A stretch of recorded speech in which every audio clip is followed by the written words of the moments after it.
সম্প্রতি সামাজিক যোগাযোগ মাধ্যমে বাংলাদেশ সেনাবাহিনীর প্রধান জেনারেল ওয়াকরুজ্জামানের একটি বক্তব্যকে বিকৃতভাবে উপস্থাপন করে বিভ্রান্তকর তথ্য প্রচার করা হচ্ছে, যা একটি উদ্দেশ্যমূলক অপপ্রচার। সোমবার আন্তঃবাহিনী জনসংযোগ পরিদপ্তর আইএসপিআর এক সংবাদ বিজ্ঞপ্তিতে বিভিন্ন সময়ে বাহিনীকে নিয়ে বানোয়ার তথ্য প্রচারের অভিযোগ তুলে দেশবাসীকে সতর্ক থাকার আহ্বান জানিয়েছে।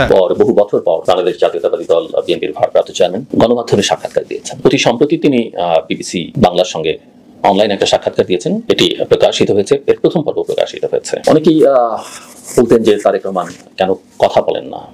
তিনি তার ব্যাখ্যা দিয়েছেন, তিনি নিয়মিত কথা বলেন, তিনি নিয়মিত সারা দেশের জনগণের সঙ্গে, দলীয় নেতাকর্মীদের সঙ্গে, বিভিন্ন রাজনৈতিক দলের নেতাদের সঙ্গে তার সবসময় সম্পর্ক আছে।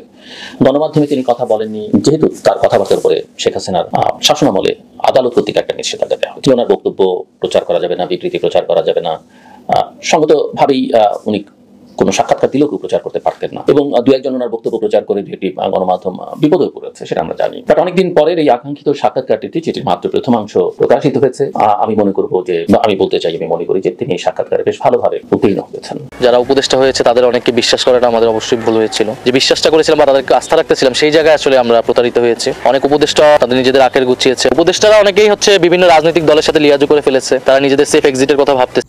নানান আলোচনা, গুজব, অনেক কিছুর মধ্যে দিয়ে আমরা পার করেছি। তো আমি সবগুলো ঘটনাকে একদম গুজব বা অহেতুকি আলোচনাগুলো উঠেছে এরকম আমি মনে করি না।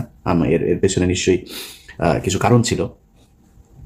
আমি আমার যুক্তিগুলো তুলে ধরবো, আপনাদের অনেকের কাছেই এটার পক্ষে বিপক্ষে মতামত থাকতে পারে। আপনারা আপনাদের মতামত কমেন্টে জানাবেন।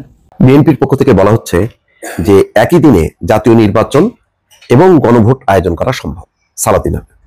তার মানে গণভোটের বড়ি গিলছে বিএনপি।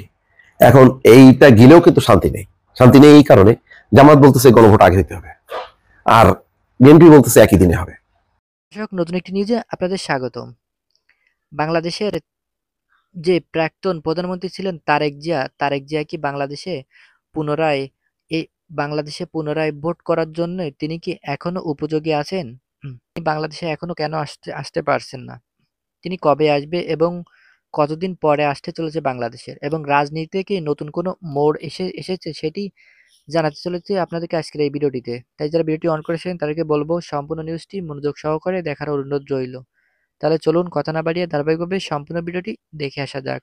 যারা উপদেষ্টা হয়েছে তাদের অনেককে বিশ্বাস করাটা আমাদের অবশ্যই ভুল হয়েছিল। যে বিশ্বাসটা করেছিলাম বা তাদেরকে আস্থা রাখতেছিলাম, সেই জায়গায় আসলে আমরা প্রতারিত হয়েছে। অনেক উপদেষ্টা তাদের নিজেদের আখের গুছিয়েছে। উপদেষ্টারা অনেকেই বিভিন্ন রাজনৈতিক দলের সাথে লিয়াজু করে ফেলেছে। তারা নিজেদের সেফ এক্সিটের কথা ভাবতেছে। সেফ এক্সিট একটি খুব দারুণ শব্দ আবিষ্কার করেছেন নাহিদ ইসলাম। উপদেষ্টা ছিলেন, এখন কিংস পার্টির সবচেয়ে বড় নেতা এবং বাংলাদেশকে চালাচ্ছেন তারা এখন সেফ এক্সিট চাইছেন, সেফ এক্সিটের ভয় দেখাচ্ছেন। কেন বলুন তো? চলুন দেখে আসি কেন এই সেফ এক্সিটের ভয় দেখালেন নাহিদ ইসলাম। খেলা আসলে শেষ।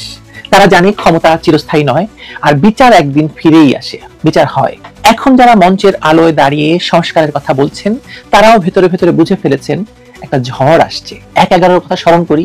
১/১১ সময়কার ঘটনাগুলো আপনি মনে করুন। তখনকার সেনা সমর্থিত সরকারের প্রধান উপদেষ্টা এবং সেনাপ্রধান দুজনেই দেশে ফিরতে পারেনি। সেই যে গেছেন নির্বাসনে, আর তারা ফেরেননি। নির্বাসনই হয়েছে তাদের শেষ আশ্রয়। ইতিহাসের রায় কিন্তু খুব পরিষ্কার। অবৈধ ক্ষমতার দায় থেকে কেউ বাঁচে না, যত বড় নামই হোক না কেন।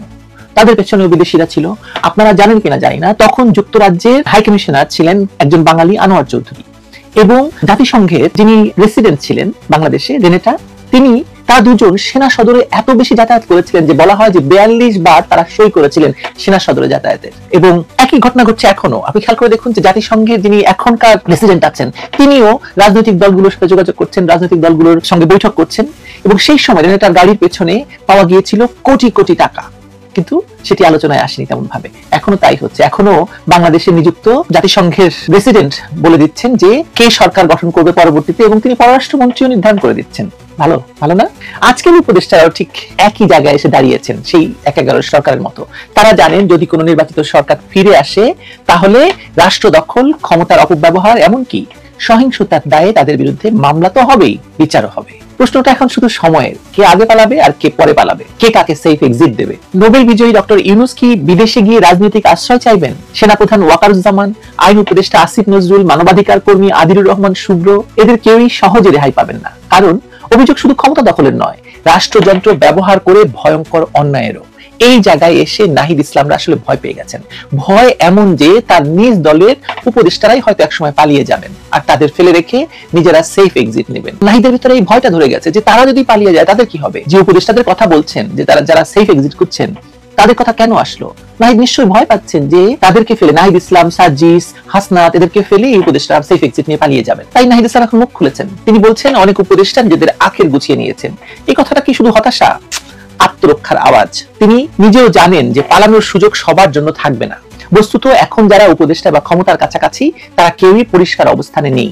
সরকারি কর্মকর্তারা পদ ছাড়াই পদোন্নতি নিয়েছেন, অবসর থেকে নিয়ে এসে তাদেরকে পুরস্কৃত করা হয়েছে, তাদের বেতন বাড়ানো হয়েছে, ভাতা বাড়ানো হয়েছে। আপনি চিন্তা করে দেখুন যে যুক্তরাষ্ট্রে প্রেস মিনিস্টার নিয়োজিত হয়েছেন যার র্যাঙ্ক অ্যাম্বাসেডর এবং হাই কমিশনারের চেয়েও বড়, এবং আরেক সাংবাদিককে মেক্সিকোতে নিয়োগ দেওয়া হয়েছে সিনিয়র সচিব পদমর্যাদা দিয়ে। প্রোপাগান্ডা সচিব, তার পদমর্যাদা হচ্ছে সিনিয়র সচিবের। বলুন তো আপনি, মানে প্রেস মিনিস্টারে প্রেস সচিবের পদমর্যাদা সিনিয়র সচিবের উপরে। এখন আবার তাদের বেতন বাড়ানোর উদ্যোগ চলছে, মানে সরকারি কর্মকর্তাদের। ছোট্ট আরেকটি উদাহরণ দিই, পরিবহন ব্যবসায়ীরা যাদের গাড়ি 20 বছরের পুরনো, তারাও রাস্তায় দিব্যি চলছে, এ নিয়ে কারো কোনো মাথা ব্যথা নেই। অথচ এটি নিয়ে একসময় বিরাট গ্যাঞ্জাম হয়েছিল বাংলাদেশে। কথা বলেননি যেহেতু তার কথাবার্তার উপরে শেখ হাসিনার শাসনামলে আদালত কর্তৃক একটা নিষেধাজ্ঞা দেওয়া হয়। ওনার বক্তব্য প্রচার করা যাবে না, বিবৃতি প্রচার করা যাবে না। সঙ্গতভাবেই উনি কোনো সাক্ষাৎকার দিলেও কেউ প্রচার করতে পারতেন না, এবং দু একজন ওনার বক্তব্য প্রচার করে একটি গণমাধ্যম বিপদে পড়েছে, সেটা আমরা জানি। বাট অনেকদিন পরের এই আকাঙ্ক্ষিত সাক্ষাৎকারটি, যেটির মাত্র প্রথমাংশ প্রকাশিত হয়েছে, আমি মনে করব যে, আমি বলতে চাই, আমি মনে করি যে তিনি এই সাক্ষাৎকারে বেশ ভালোভাবে উত্তীর্ণ হয়েছেন। স্বল্প স্বল্প কথায় তিনি উত্তর দিয়েছেন, কোনো বক্তব্যকে খুব একটা দীর্ঘায়িত করবার চেষ্টা করেননি, কোনো বক্তব্য দিয়ে তিনি কন্ট্রোভার্সিতে জড়াতে চাননি। সাফারিংস এর কথা বলেছেন তিনি, তার পরিবারের, ভাইয়ের, মায়ের, নিজের, এবং যৌক্তিকভাবে সেটা বলেছেন। কিভাবে তার পরিবারকে বাড়ি ছাড়া করা হয়েছে, যে বাড়িতে তিনি তার ছোট ভাই জন্ম নিয়েছেন, যে বাড়িতে তার বাবা শহীদ প্রেসিডেন্ট জিয়াউর রহমানের স্মৃতি আছে, মায়ের অনেক স্মৃতি আছে। কিভাবে তার মাকে অসুস্থ করে ফেলা হয়েছে, বেগম খালেদা জিয়াকে, সাবেক প্রধানমন্ত্রী, কিভাবে তার ছোট ভাই কোকো মৃত্যুবরণ করেছেন, সবগুলো ব্যাখ্যা করেছেন।